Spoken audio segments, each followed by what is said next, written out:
All right, welcome back. We're going to have a presentation from Rena Miller, the Department of Natural Resources Commissioner's Office. She's going to give us the state of Alaska's position on carbon offsets. Rena is a special assistant to the Alaska Department of Natural Resources Commissioner John Boyle. She previously worked for a decade for the Alaska State Legislature, including as oil and gas policy advisor to the Senate Majority and Chief of Staff to the Senate President. Rena, I will turn it over to you now. Thank you so much. I appreciate it. And we really appreciate you making time to hear about this from the Department of Natural Resources during your multi-day meeting. As our host indicated, my name is Rena Miller. I'm a special assistant in the Commissioner's Office. I wanted just briefly to recognize, I believe our state forester, Helge Young, is in the audience today and has been really critical in development and advancement of this legislation that we will talk about related to carbon offsets. I believe we also have a number of other folks there from our Division of Forestry and Fire Protection, and just wanted to call that out and appreciate their presence. And I am going to go ahead and share my screen and a presentation here with you. Can you see the presentation slides? Yes, we can. Great, sounds good. So again, we're here to talk about the carbon offsets legislation that the department is advancing within the Alaska State Legislature as we speak. Oh, excuse me. So we'll start out by just talking very generally about what we mean with carbon management. This is a very simplified depiction of this. Essentially, on the left, you have a source of emissions, a point source, perhaps a power plant. In their process of using fossil fuels, carbon dioxide is released into the atmosphere. You can see that in kind of this green trajectory. The offsets or the leasing bill that we'll be discussing at length is a nature-based way to draw some of that carbon dioxide out of the atmosphere and essentially store it in our living matter, and which of course includes our trees. In the middle, there's another potential way to manage carbon that the department also has legislation in play related to. In this case, at that point source of emission, you can capture the carbon dioxide and you can move it and store it underground in geological formations in a way that prevents it really from being released out there to the atmosphere in the first place. Of course, carbon management is not quite as simple as the first slide depicts it. There are so many different ways out there right now that people are working on to manage carbon. These show a number of those different kinds of credits that are out there.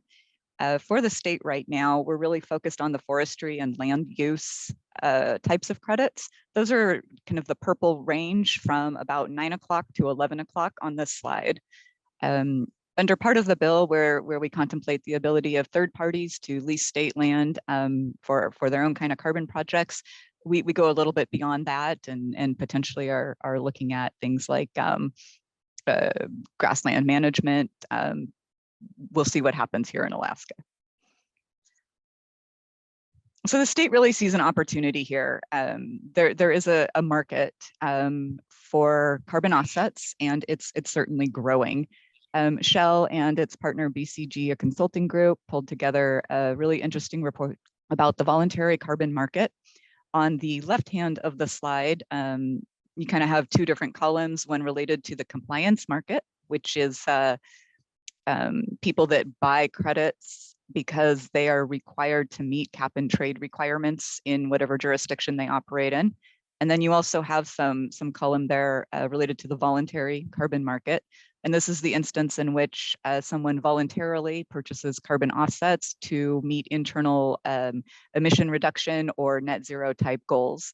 There's a real variety and range of corporations that are purchasing these voluntary credits as shareholders and investors increase pressure to conduct business in a more environmentally acceptable manner. On the right side of the slide, you'll see the really, truly tremendous growth that's anticipated in those voluntary markets.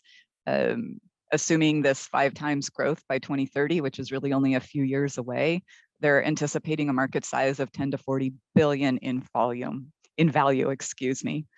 The state of Alaska thinks that we have opportunity here to both generate revenue for the state while meeting our constitutional mandate to maximize the use of our resources, and also advancing a benefit to the environment generally by keeping by drawing CO2 out of the atmosphere. When we talk about the opportunities that we think the state has, certainly there's the market opportunity, but we have real assets to deploy in this carbon management field. As you're aware, many of you, the state has a truly massive land base with significant forested acres, and also many, many miles of tidal and submerged lands that that we have folks right now considering for carbon projects that involve kelp. These are all, those are kind of present day opportunities. Someday there may be other land beyond, forested land and tidal land that's available, depending on what kind of technologies and interesting scientific processes people can come up with to store carbon in wetlands and tundra. So, you're forestry professionals, and we did contract with a company called Anew. Anew is a carbon offset project developer. Their main business is in improved forest management projects in North America. We asked Anew to come in and take a look at Alaska's potential for carbon offset projects. In that course, they prepared a report evaluating the opportunities. They identified 3 pilot projects that they felt, with the general data availability today in the state and the known forest resources, could get off the ground fairly quickly and provide opportunity for the state. All 3 of those pilot projects would involve the improved forest management protocols. Under those protocols, they're designed for active working forests, and so timber harvest would continue or be able to continue at some level in those areas. The 3 general regions that they looked at, one was the Tanana Valley State Forest, one was forested land in the Matsu area, and one was a combination of Haines State Forest and Resource Management Area and the Southeast State Forest. They also broke apart those projects as 2 separate ones for consideration as pilots, knowing that there are higher harvest and flexibility and harvest demands in the southern Southeast. So a news report, which is publicly available, and I'm happy to provide it to Clay for distribution, or be able to point you to a source. Anew estimated, with what's understood of the carbon potential, all 3 projects done together, we could generate over $80 million over 10 years and more than $300 million over 40 years. And of course, that's not insignificant funds. So to that end, Governor Dinwiddie introduced bills this year in both the House and the Senate. Those are, the goal is to advance those through both bodies.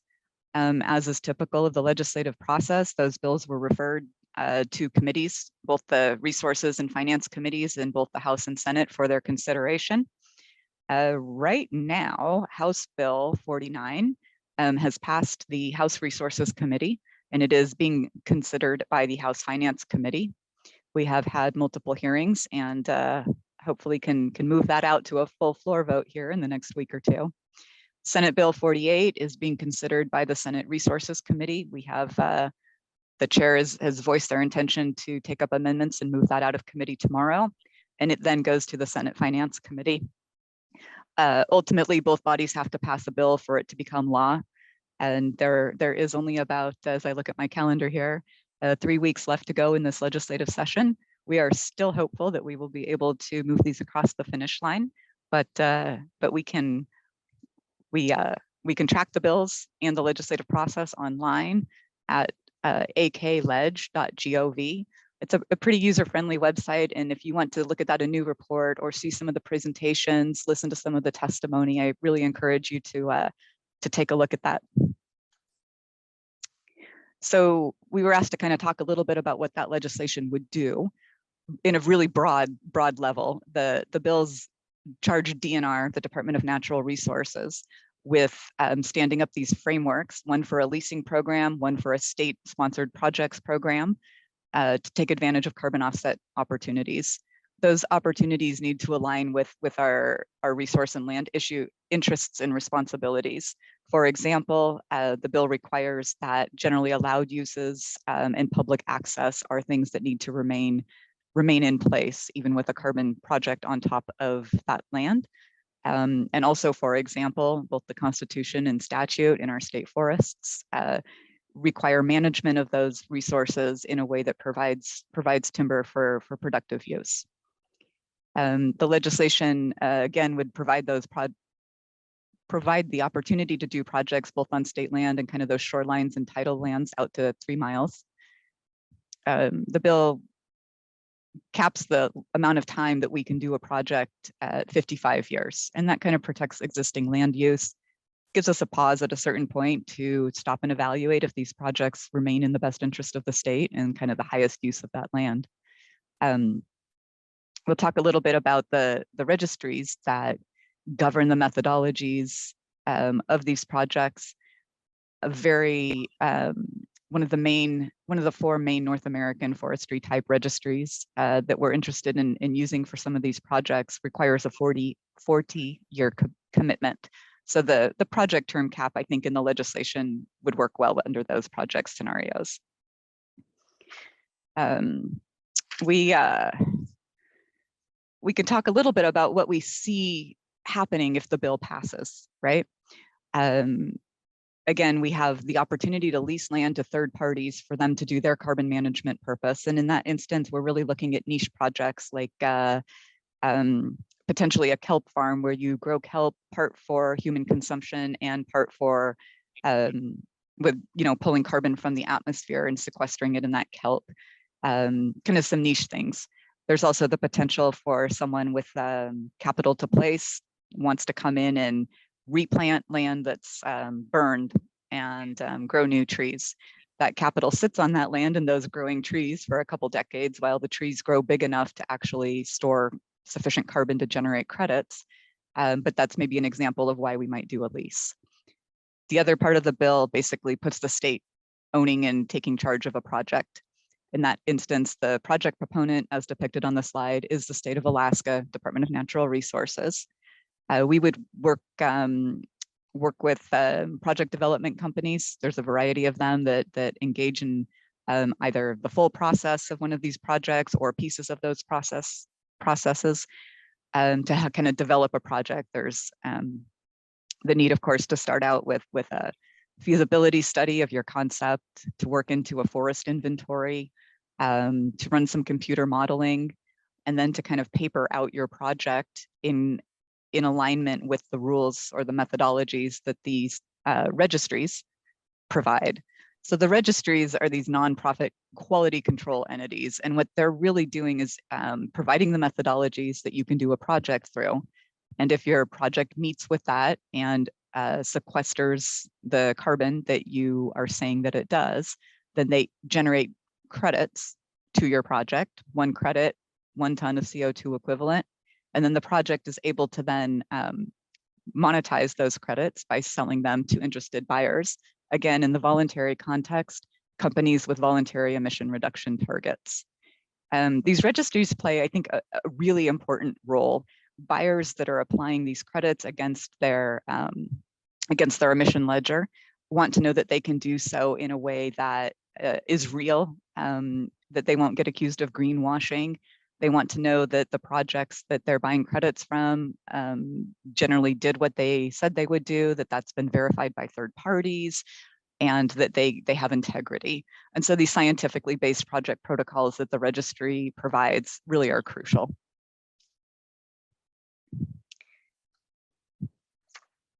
So we talk a little bit about the different methodologies or protocols the registry provides, and we talked a little bit about a new pilot report and the improved forest management protocols. There are also methodologies, I mean, they really run the gamut. There are reforestation methodologies, there are afforestation. There is a fire mitigation unit concept that's being deployed in, I think, the lower 48, where you can take actions to prevent the likelihood of a high intensity or catastrophic wildfire on your land and earn credits in exchange for that. Many, many more possibilities. We don't know right now the full suite of which ones will truly work out for Alaska and state land. But standing up this framework through the legislation would give us that opportunity to consider all of these and what a project under some of them might look like. Finally, again, we just wanted to talk a little bit about that general process. You know, we start with concepts, run a feasibility analysis, decide what protocol at what registry is the one to select for this, work through project development, and that's again where you're going to do that forest inventory, the computer modeling, probably a lot of back and forth with the registry, making sure that the protocol is understood and the project is being papered in a manner that meets the methodology requirements. At a certain point, you need to go out and have a third party verify that your calculations are accurate and that you are able to claim the amount of carbon storage on your project area that you want to claim. The registry reviews all of this, and if it approves it, it issues your credits. Depending on the protocol, there are always going to be ongoing requirements to monitor and to verify and to report over the project term. Depending on the protocol, that may be annually, it may be 5 years, it may be every 6 years, it could be longer.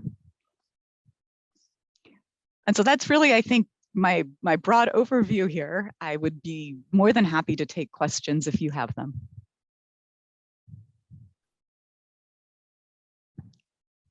Thank you, Rita. Questions? Okay, I've got one here.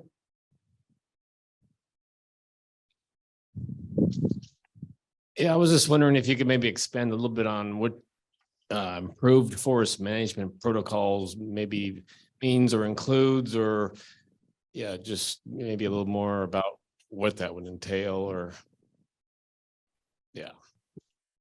Absolutely, I would be happy to. So the improved forest management protocol that we're looking at is offered under a registry called the American Carbon Registry. Under this improved forest management protocol,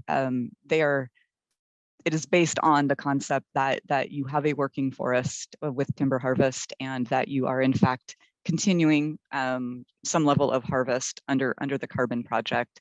So in its greatest sense, you are making a commitment, the state thinks this is how this would work for the state, to stay within your annual allowable cut so that you can meet your sustained yield requirements, right? But not harvesting all the way up to that annual allowable cut, right? So you have your baseline scenario of what you could be harvesting.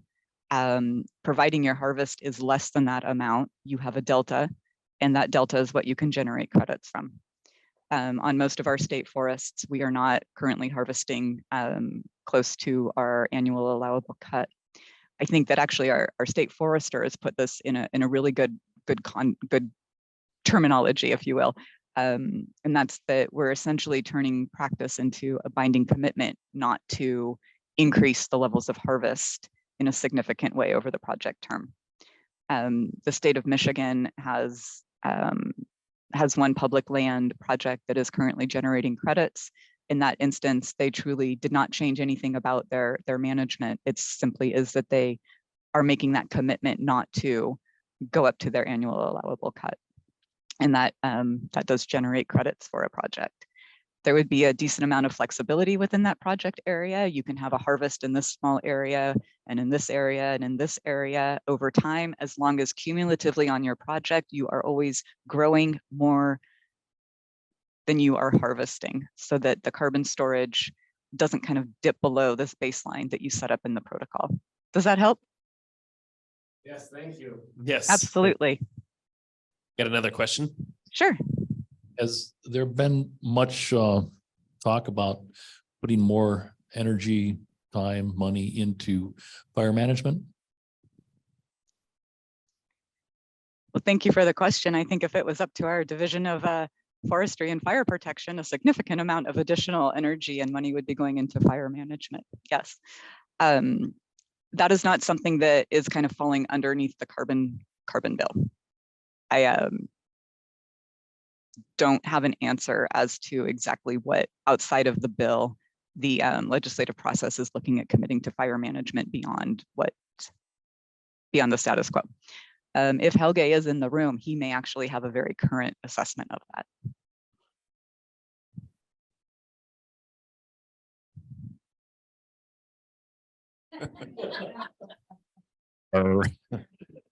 Sorry, Helge, I've put you on the spot. In the context of House Bill 49, I think forest carbon offset projects are typically going to be forest management projects, i.e. either harvest what you continue to do on the Tanna Valley State Forest and turn that intent into a legally binding commitment not to fire up the chainsaws with all the other neighbors when lumber prices go through the roof, or a reduction in harvest levels to create that additionality. I would see fire management coming in separately as possibly a new protocol where in the lower 48, there's already carbon credits being issued for fuel reduction. That did not include Alaska, but we're hopeful that will change. There's also some effort underway to, in a sense, prevent the release of carbon from tundra, from melting permafrost and organic matter. And it remains to be seen whether that has legs, whether there are organizations, entities willing to put money into that, and whether it is doing anything real or just postponing the inevitable that tundra fires will occur eventually. So those are two fire management issues on the horizon in the context of carbon offsets. Yeah. And I would add, Helge, thank you so much for calling out the fire mitigation units in the lower 48. If this framework passes, I think the state may even be interested, if that looks like something that would work well for state lands, in actively trying to get that approved at a registry for use in Alaska. Great. Any other questions? Here we go. Can you explain, is there a difference between carbon credits and carbon offsets? Thank you. I think that's actually a really good question. It kind of depends on who you ask. I think most generally, there's really, people use them very interchangeably. There are some technicalities as to which one's a credit or an offset when you're looking at whether you're voluntarily offsetting your emissions ledger or whether you're actually taking a formal credit to apply against your cap and trade. So I think in a truly pure form, the credits apply more to the compliance market and the offsets apply more to the voluntary market, but they truly are being used very interchangeably right now. Thanks. Sure. Any other questions?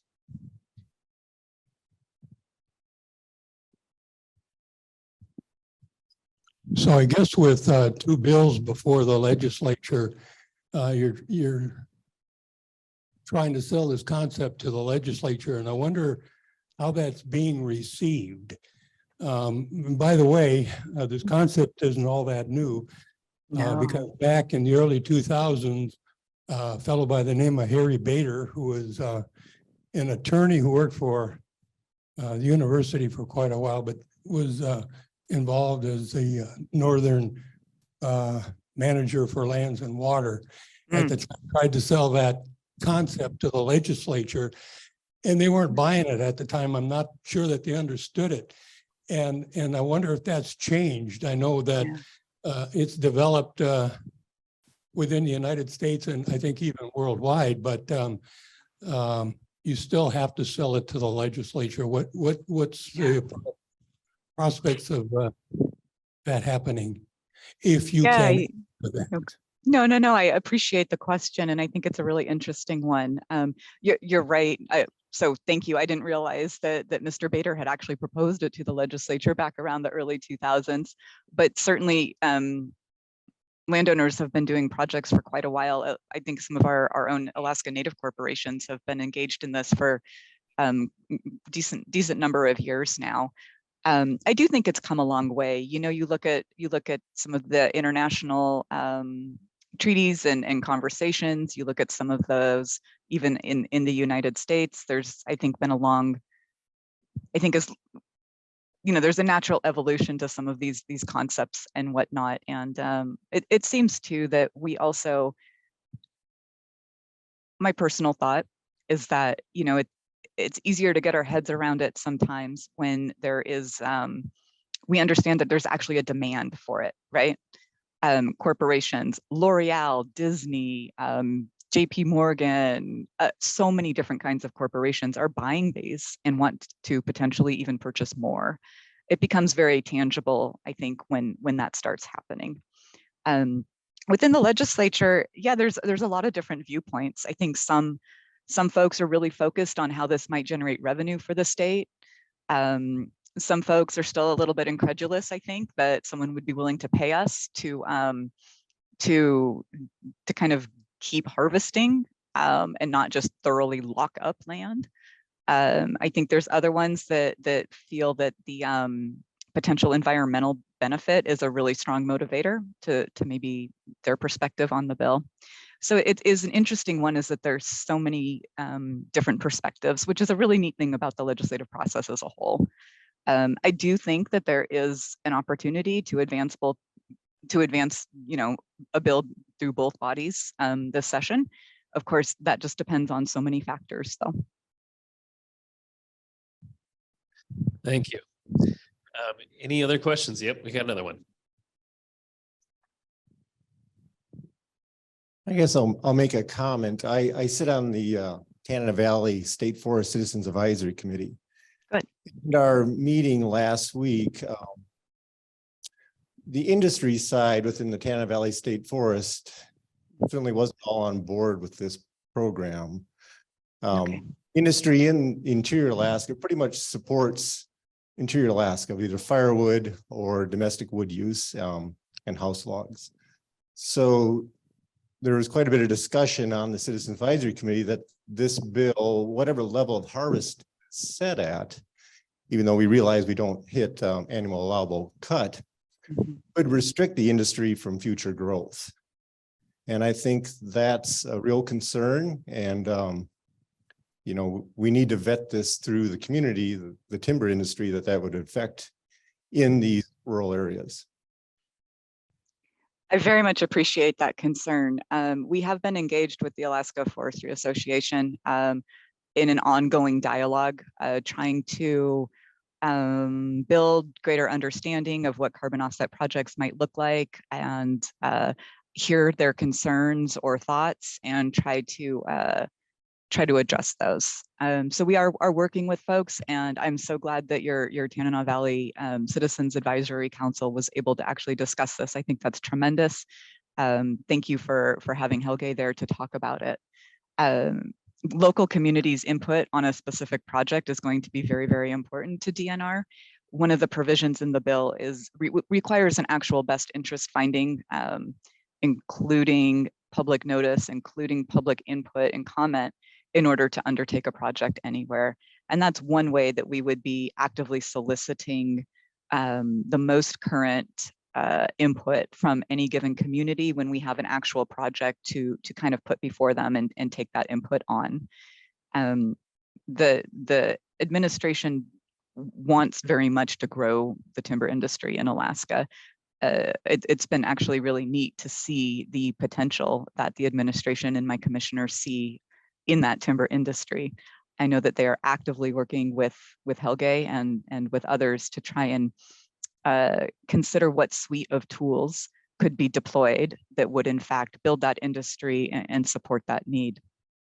So in saying that, my point is essentially that nobody wants a carbon offset project to get in the way of that, right? We think that there, again, is a lot of room to generate some credits by allowing continued harvest as long as we're not exceeding our annual allowable cut. That level of harvest is not something that would necessarily be fixed through a carbon project duration. It's something that the state would have some degree of ability to control year to year. In years where we required a greater harvest, we would not be generating as many credits. And in years where we had reduced harvest that enabled more carbon storage on the landscape, then we would generate more credits. And so there is some management flexibility built into the protocols.